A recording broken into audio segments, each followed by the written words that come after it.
Hello dear friends. I just got back from a 10-day silent meditation retreat in Thailand. It was in the south of Thailand in a temple called Suan Mok.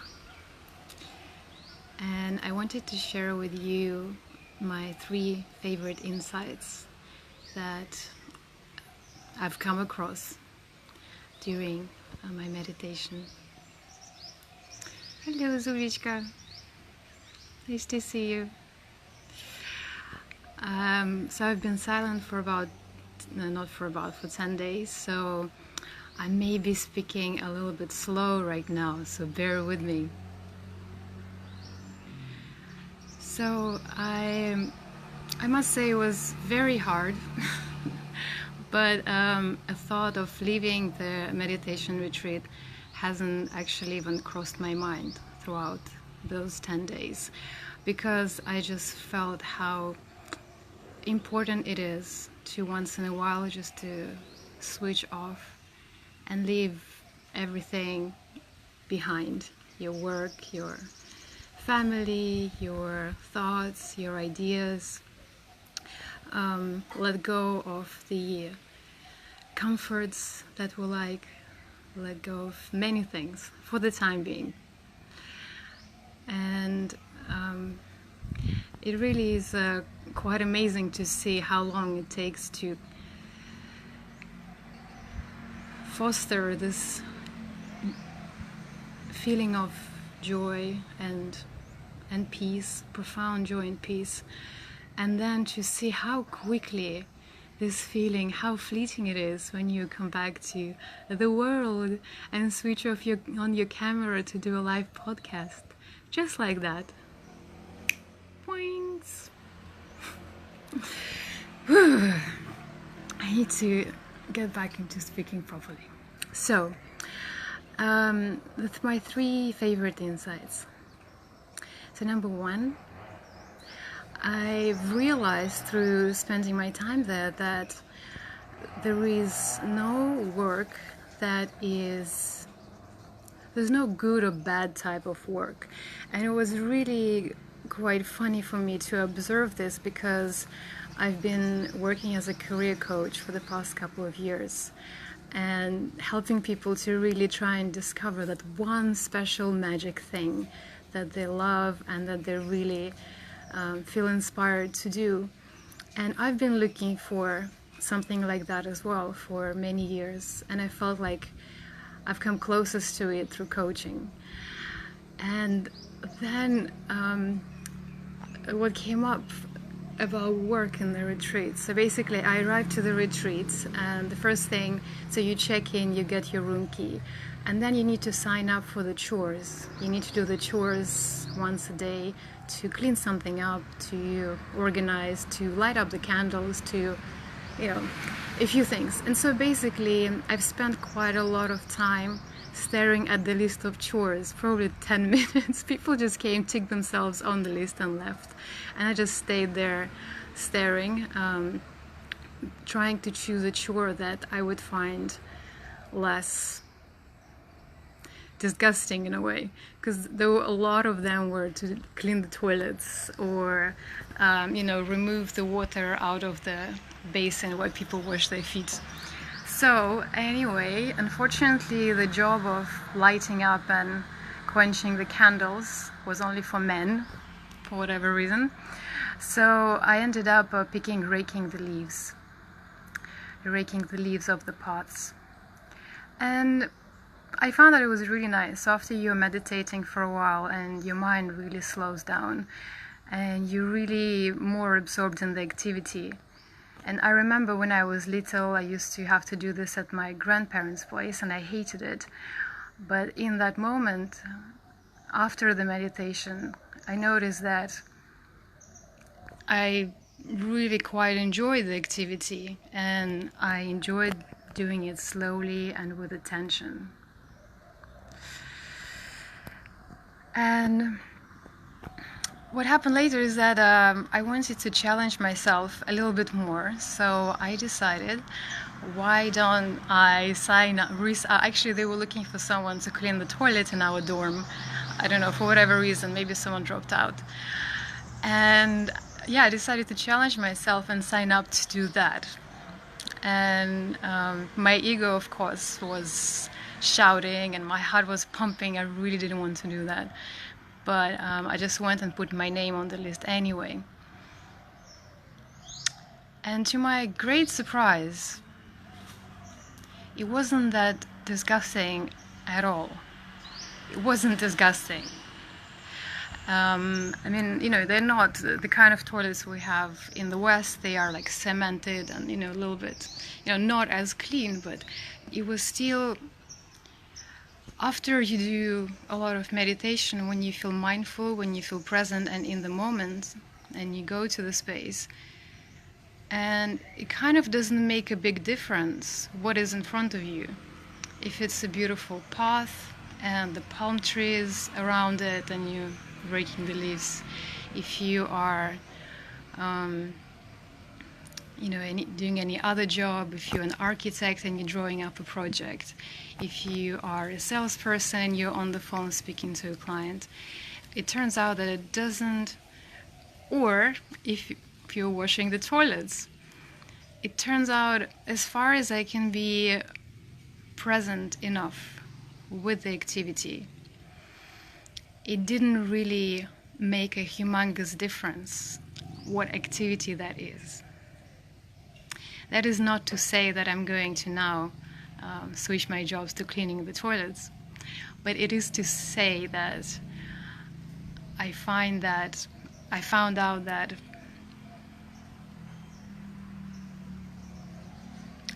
I gotta stop looking for that one perfect thing I want to do with my life, with my time, with work, and to just focus on learning how to be present and mindful with every and any activity whatsoever. So this was a very fun thing for me to observe, because I think I was on the other spectrum of frantically trying to discover the perfect thing to do and realizing that cleaning the toilets is just fine as anything else. So this was one. My second insight,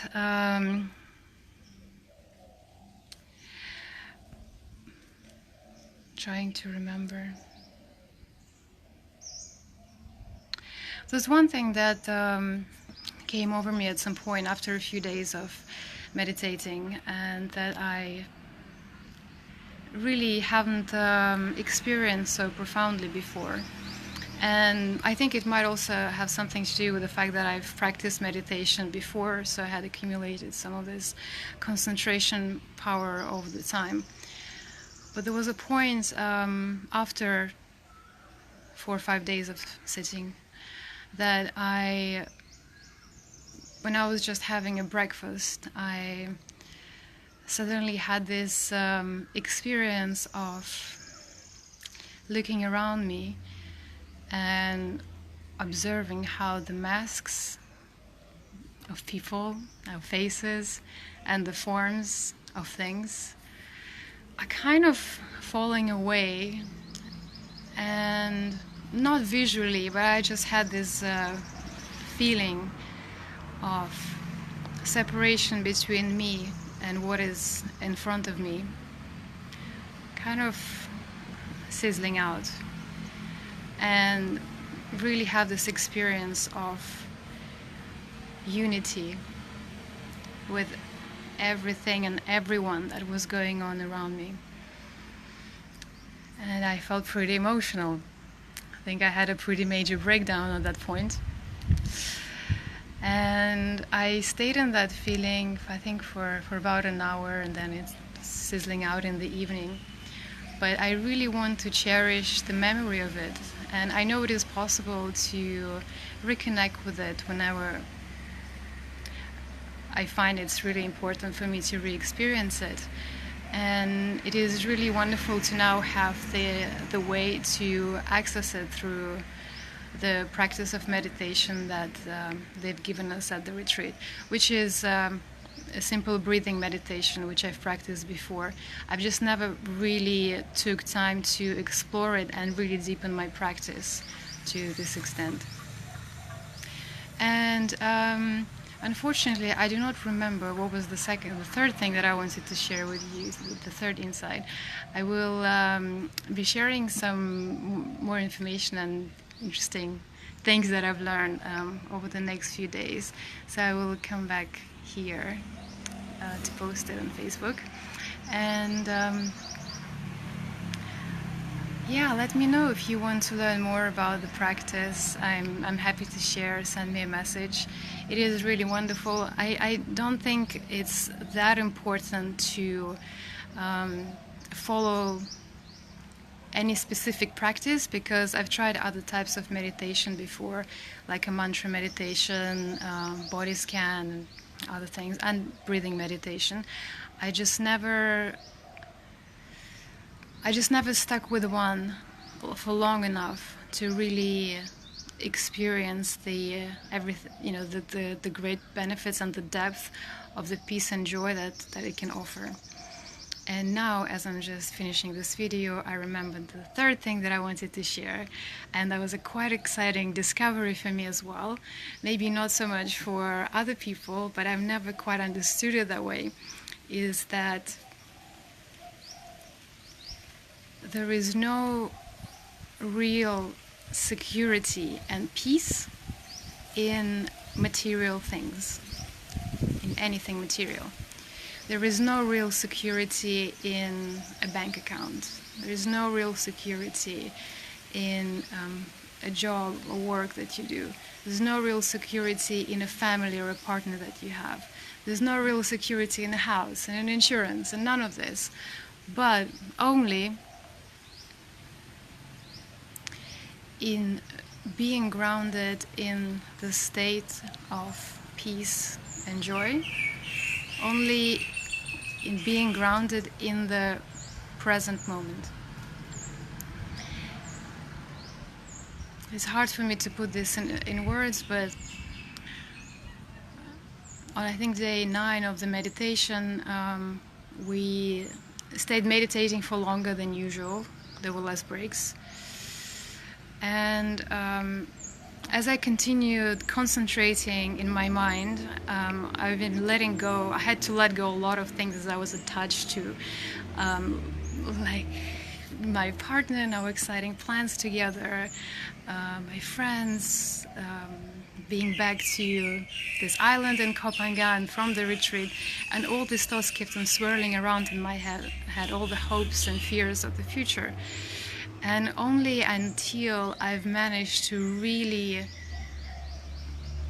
not get rid of them, but leave them to the side for the time being, leave them to one side, to the other side, to the other side, until I really got to the eye of this perfect storm where there was a lot of peace. And it wasn't ecstatic, but it was calm and blissful and prolonged.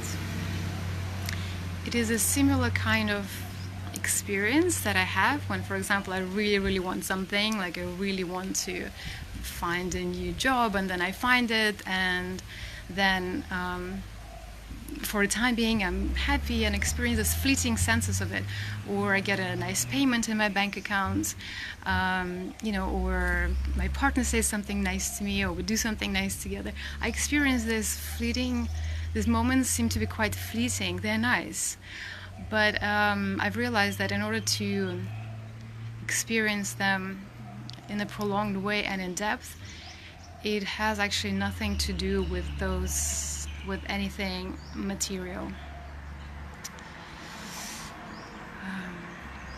Let me know if this is making sense or not, and maybe leave me comments. Maybe I can go into more detail on that.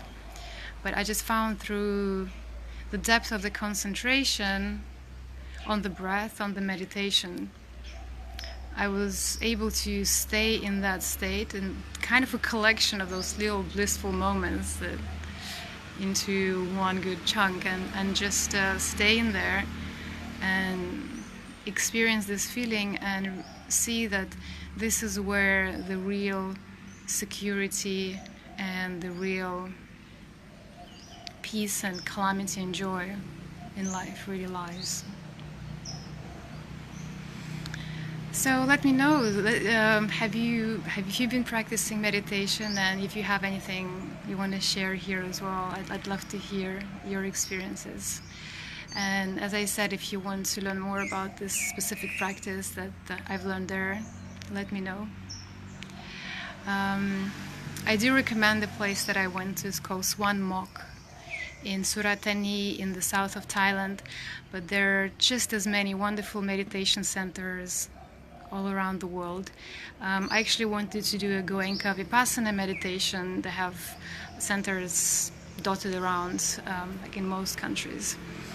And it's actually very exciting to see how many people want to go and do this type of retreats.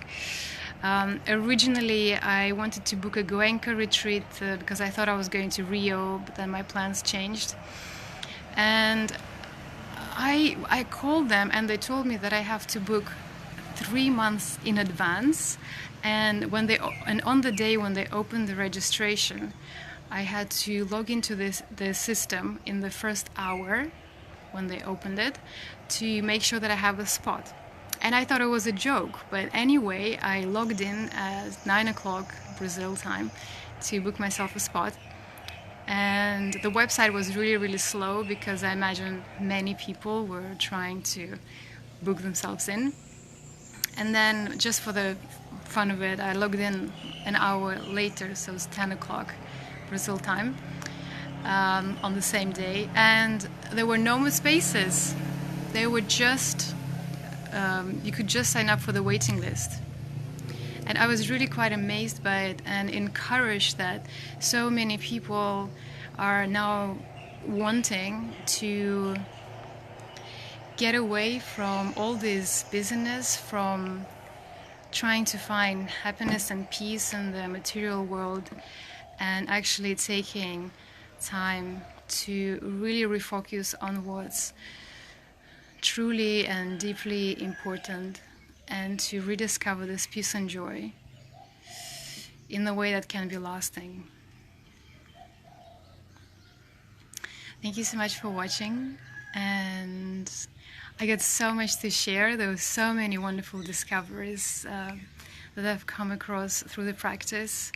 There were 10 days, but to be honest, it felt way longer because obviously the mind constantly wants to leave and go somewhere. So I feel like I've spent a lifetime in that retreat, but I'm really, really glad that I did it. And